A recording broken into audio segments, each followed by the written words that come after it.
요즘에 주식시장이 굉장히 안 좋죠. 지금 손절을 해야 되는 거 아니냐, 팔고 다시 저점에서 사야 되는 거 아니냐, 이러다가 주식시장 완전히 그냥 골로 가는 거 아니냐, 굉장히 걱정이 많아요. 오늘 영상을 보시면 그런 걱정이 싹 사라지실 겁니다. 요즘에 주식하시는 분들하고 얘기를 해보면은 투자했던 종목이 이제 파란불이다, 손실이 굉장히 커지고 있다, 차트를 딱 봤는데 주봉도 막 깨지고 20일 이동평균선도 깨지고, 자 이거 지금 손절을 해야 되는 거 아니냐, 이런 걱정을 굉장히 많이들 하시더라고요. 그래서 지금 필요한 건 뭐다, 그냥 맹목적인 위로가 아니에요. 확신이 필요하다는 거죠. 그래서 제가 확실하게 말씀드릴게요. 지금 상황은 글로벌 경제가 회복되는 과정에서 자연스럽게 반복되어 온 조정입니다. 멀리 뛰기 위해서 한 발짝 뒤로 딱 물러섰다가 도약을 하잖아요. 지금 그 시기예요. 역사적으로 계속 반복되어 왔던 걸 좀 이따 보여드릴 텐데, 경기가 회복되는 과정에서 증시가 상승하기 전에 항상 있어 왔습니다. 그런데 만약에 이럴 때 겁나가지고 여기서 손절하고 뭐 밑에서 다시 사겠다 이러면서 손절하면 어떻게 될까요? 저점에서 다시 잡을 수 있을까요? 물론 잡을 수도 있어요. 하지만은 뭐 지금보다 주가가 한 5%, 뭐 10% 더 빠졌다고 할게요. 그때 살라 그러면은 악재가 없을까요? 지금보다 더 많아요. 막 그때 완전히 뭐 세계가 끝나는 것처럼, 완전히 폭망하는 것처럼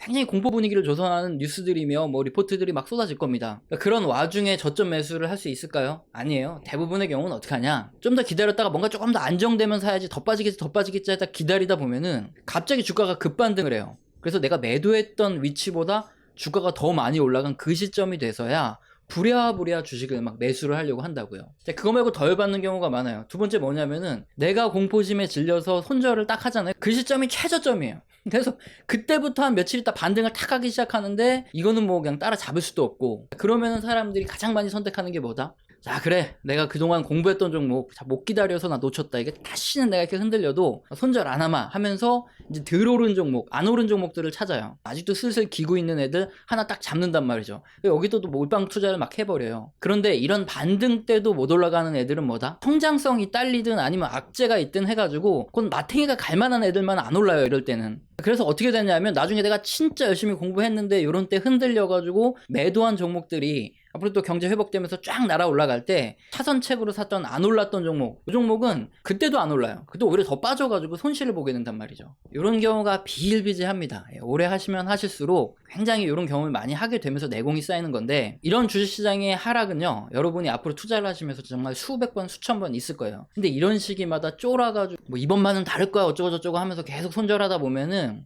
절대 돈을 벌 수가 없어요. 이럴 때는 정말로 고점에서 정말 자기가 매도했다, 현금화를 했다, 이게 아니면은 존버만이 살 길이에요. 현실 도피가 이렇게 필요할 때 뭐라고 말씀드렸죠? 소주, 맥주, 그리고 게임. HTS 보지 말고, 그리고 MTS 이런 거 보지 말고, 뭐 네이버 또 증권 이렇게 클릭해가지고 주가 떨어졌네 막 이런 고민하지 말고, 지금 뭐라? 소주, 뭐 맥주, 아니면 또 그것이면 게임. 아직 결혼 안 하셨으면은 연애라도 좀 하시고, 결혼했다 그러면은 뭐 이럴 때는 그냥 일단 집안일 하는 거죠. 청소, 빨래, 설거지 하고. 그래야 되는 이유가, 꼭 이럴 때 갑자기 또 눈치 없는 남편 아니면 눈치 없는 요 와이프분이 꼭 물어본다는 거죠. 요즘에 주식시장 안 좋은데 뭐 투자한 거 어떻게 됐어? 꼭 이럴 때 물어봐요. 이럴 때 집안일 열심히 하면 이 인간이 깨먹었구나 알고 그냥 조용히 넘어간다는 거죠. 그래서 웬만하면은 뭐 이게 주자라는 얘기가 딱 나오기 전에 일단 먼저 차단을 해야 되겠죠. 못 물어보게. 그리고 혹시나 뭐 물어봤다 그러면은 제가 말씀드린 걸 그대로 말씀하시는 거죠. 이런 조정은 장마철 소나기처럼 언제든지 오는 거다.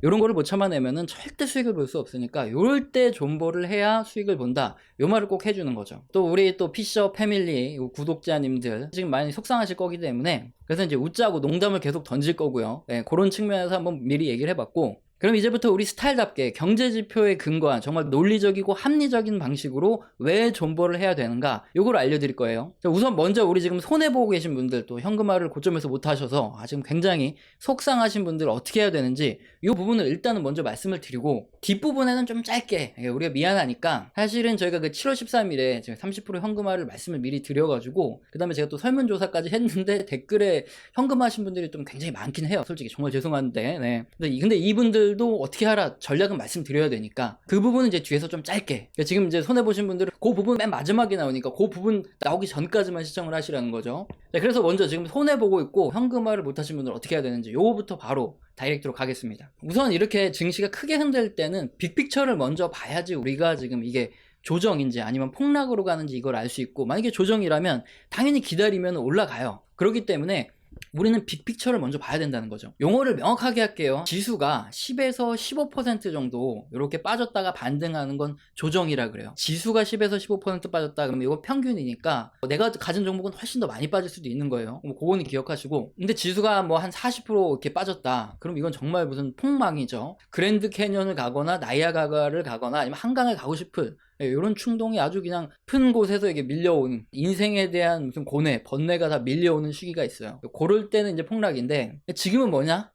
조정이에요. 자, 그러면은 지금부터 경제지표로 갑니다. 우리나라 코스피죠. 이게 더 많이 빠졌죠. 미국은 지금 괜찮아요. 근데 코스피가 확 빠졌고 이제 신흥국 증시만 빠졌는데, 여기서 가장 중요한 거 제가 뭐라고 했는지 혹시 기억나시는 분도 계실 거예요. 근데 괜히 지금 안 그래도 짜증나는데 이런 걸로 뭐 퀴즈 내고 어쩌고저쩌고 하면서 사람 짜증나게 하면 힘드니까 바로 말씀드릴게요. 미국의 ISM 제조업 지수라는 겁니다. ISM 제조업 PMI라고도 부르는데, 이게 뭐냐 이런 것까지 뭐 설명하면 더 짜증날 수 있기 때문에 그냥 대충 빠르게 설명드릴게요. 공급관리자협회라는 데를 가지고 이제 약자로 ISM이라고 하는데, 얘네들이 미국에 한 400개 정도 이런 기업에다가 설문조사를 한대요. 그리고 제조업이 어떠냐 이렇게 조사를 해가지고 작성한 지수다, 뭐 이렇게 그냥 대충 알아두시면 됩니다. 한마디로 미국의 제조업이 어떠냐 요거를 알 수 있는 지표다 이겁니다. 자, 그런데 그림처럼 이게 꺾여 내려갔다, 고점을 딱 찍고 여기서부터 정점에서 꺾여 내려갔다 그러면 이제까지 대부분의 경우에 코스피가 꺾였어요. 왜 그러냐면은 글로벌 생산 체인이 맞물려 있기 때문이에요. 우리나라는 수출로 먹고 사는 나라인데, 미국에 직접 수출하거나 아니면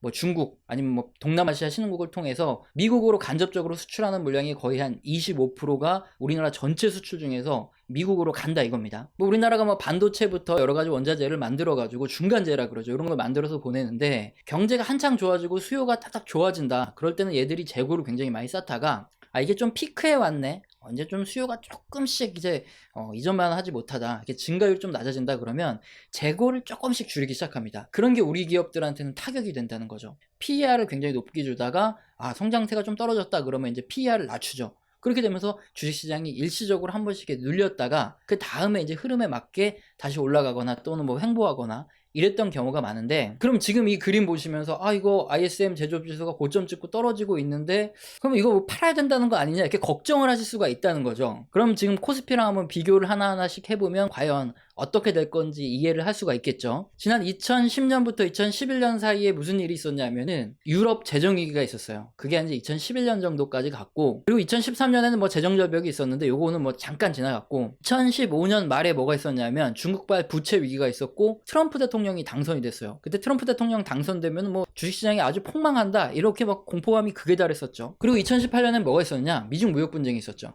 그러면 이 시기에 ISM 제조업 지수가 피크를 찍고 떨어진 건 맞아요. 그렇지만 코스피가 완전히 마탱이 가서 다 죽었냐? 아니죠. 조정만 받고 다시 회복을 했어요. 그럼 지난 2010년부터 2015년 말 2018년에 왜 코스피가 조정만 받고 완전히 마탱이가 가는 게 아니라 다시 회복을 하던가 아니면 올라와서 횡보를 하든가 이렇게 됐냐? 빅픽처라고 하죠. 큰 흐름의 경제가 회복을 하고 있던 구간이라는 겁니다. 성장을 하고 있었고요. 그러면은 완전히 뒤지는 구간, 그거 완전 폭락해가지고 어디 가야 되는 구간은 어디냐? ISM 제조업 지수가 거의 50 근처, 그러니까 이게 50이 내려가면 수축인데 요 근처까지 거의 온 거죠. 그래서 그걸 깨고 내려가는 지점이 폭락하는 지점들이에요. 그런 구간이 아니라면 그냥 일부 조정, 눌렸다가 다시 올라가는 구간이라는 거죠. 이런 시기에는 경제를 살리려고 돈 풀기도 막 하고 다들 으쌰으쌰 하면서 경제를 살리려고 하는 구간들이고, 폭락하는 구간은 언제냐? 너무 좋아서 막 다들 난리가 나고 열광을 하고 있는데 제조업 지수는 슬슬 떨어지고 있었던, 결국엔 성장률이 막 둔화가 되고 있었는데 그거를 우린 눈치채지 못하고 주식시장이 엄청 과열된 구간에서 이제 폭락이 왔다. 요걸 기억하시면 되는데, 지금은 그런 구간은 아니라는 거죠. 그리고 이거 말고도 다른 경제지표들이 굉장히 많이 준비하긴 했는데 하나만 더 할게요. 왜냐면은 지금 조정이다 요걸 설명드리려고 여러 가지 경제지표를 다 말씀드리면 안심이 되고 좋죠. 근데 문제는 뭐냐면은 제가 경제지표 뭐 한두 개 정도만 하고 말아야지 뭐 3개, 4개 이렇게 넘어가기 시작하면은 처음엔 좋아요. 그렇구나 그러다가 나중에는 이 양반 뭐 말 더럽게 많은데 그러니까 결론이 뭐야 이런 소리 한다는 거죠. 그래서 경제지표 굉장히 많은 거 요거 다음 시간에 또 하고, 오늘은 한 가지만 더 해서 마음의 안심을 일단 시켜드리겠다 이거예요. 그럼 두 번째 게 뭐냐? 바로 미국 실업률이라는 겁니다. 근데 미국 실업률이 또 왜 코스피에 중요하냐? 앞서 보여드렸지만 우리나라 수출에서 굉장히 중요한 국가가 어디입니까? 바로 미국이죠. 미국이 수입을 많이 해줄수록 우리나라 수출이 잘 돼요. 지금 이 그래프 딱 보시면은 도대체 두 개가 뭔진 모르지만 거의 뭐 30년 동안 똑같이 움직였죠. 이게 미국의 수입과 우리나라 수출 지표입니다. 거의 똑같이 움직여요. 한마디로 미국이 수입을 잘해줄 때 우리나라 수출이 잘 된다는 거예요. 자, 그럼 미국이 수입하려면 미국 정부가 전부 다 수입을 합니까? 아니면 미국 개인들이 소비를 하니까 우리나라에서 중간재를 많이 수입을 하는 겁니까? 당연히 미국 개인들의 소비가 늘어나야 돼요. 그러면은 미국의 실업이 증가한다, 일자리를 많이 잃는다 그러면 사람들이 월급이 없는데 소비를 하겠습니까? 안 하겠습니까? 당연히 소비가 줄어들죠. 그럼 우리가 수출하던 중간재도 당연히 수출이 줄어들어요. 그래서 2008년 금융위기 때를 보면은 굉장히 실업률이 낮은 수준에서 움직이다가 이게 돌파하는 신호가 나타난다 이겁니다. 그러고 나서 금융위기가 와서 주식시장이 거의 40% 빠지면서 난리가 났었죠. 그러면 지금은 어떻습니까? 실업률이 뭐 낮아지다가 다시 올라가는 단계입니까? 아니면 계속 떨어지고 있는 단계입니까? 자, 앞서 살펴봤던 증시 조정 구간하고도 또 비교를 해보시면 지난 2010년, 11년하고 그리고 2015년 그리고 2018년 말 딱 보시면은 미국의 실업률이 어떤가요? 계속 내려가고 있죠. 이 소리는 뭐냐? 미 연준도 그렇고 미 정부도 그렇고 어쨌든 경제를 계속 회복시키고 살리려고 실업률을 높이려고 굉장히 돈을 많이 쏟아붓고 있던 와중에 발생했던 코스피의 조정이다 이겁니다. 그럼 어떻게 됐어요? 역사적으로? 당연히 좀 눌렸다가 다시 올라오거나 아니면은 올라와서 이제 횡보를 하거나 그렇게 됐다는 거죠. 이런 코스피의 역사적인 조정과 큰 빅픽처 두 가지를 비교해 보니까 어떻습니까? 지금은 당연히 조정이죠. 그럼 어떻게 해라? 손절해라? 아니면은 잔나게 버텨라? 저 자시라 그랬습니다. 뭐 조시라고 안 했어요. 네. 그리고 존버할 때 현실 도피가 필요할 때는 뭐가 좋다? 네, 소주, 맥주, 그리고 게임. 자, 이제 어떻습니까? 안심이 되시죠? 그래서 혼자 고민하지 말고 이렇게 유튜브 보면서 으쌰으쌰 하면서 같이 버티면 된다 이거예요. 다 같이 존버하는 겁니다. 여러분 지금 혼자만 손해보고 열받은 게 아니에요. 여기 지금 보시는 분들 대부분 다 지금 장난 아니에요 상태. 근데 여기서 이제 뭉쳐가지고 잘 버텨야지 혼자 나가리 돼가지고 손절해갖고 나가면은 그래봐야 결과는 그렇게 좋지 않았다. 그래서 제가 이렇게 마음의 안정과 이 심신의 안정을 시켜드린다 이겁니다. 그래서 증시도 오르고 앞으로 잘 되고 그러면은 당연히 잊지 말고 뭐 댓글이던 감사의 표시를 좀 해주세요. 그래야지 또 유튜브 할 맛도 나고 그런 거니까. 여기까지는 이제 손해보고 있고 참 마음이 상하셨던 구독자분들이라든가 아니면 이제 시청자분들 여기까지만 보시고 요 뒤에 부분부터는 오래 구독하신 우리 이제 구독자님들 계신데 일단 지난 7월 13일에 현금 30% 가져가자 이렇게 틀리면은 거의 개망신 당하죠. 그런데도 불구하고 제가 말씀을 드렸어요. 그 방송 찾아보시면 되는데 혹시 못 보신 분은 없겠죠. 당연히 지금부터. 예. 당연히 그거 보시고 현금화를 하셨는데 그 다음에 이제 댓글로 제가 조사를 했는데 1번 이렇게 현금화를 하셨던 분들이 굉장히 많아요. 방송 보시고. 제가 분할이라고 말했어요. 분명히 한 방에 지금 사면 안 됩니다. 저도 뭐 여기서 조정이 어느 정도 더 올지 이런 거 몰라요. 뭐 단기간에 짧게 다시 반등할 수도 있는데 조금 더 가면 어떡해. 그러면 한 방에 산 사람들은 굉장히 또 힘들어진다는 거예요. 그 시기까지 못 맞추니까 분할로 차근차근 사 모으다가 뭔가 너무 빨리 튀어오른다 그러면 그냥 왕창 사긴 해야 되겠죠. 어쨌든 분할 매수. 저는 뭐 종목 추천 아니지만 제가 좀 좋아서 저도 사실은 좀 현금화를 많이 해놨는데 제 고객님도 계셔서 현금화를 많이 해놨고요.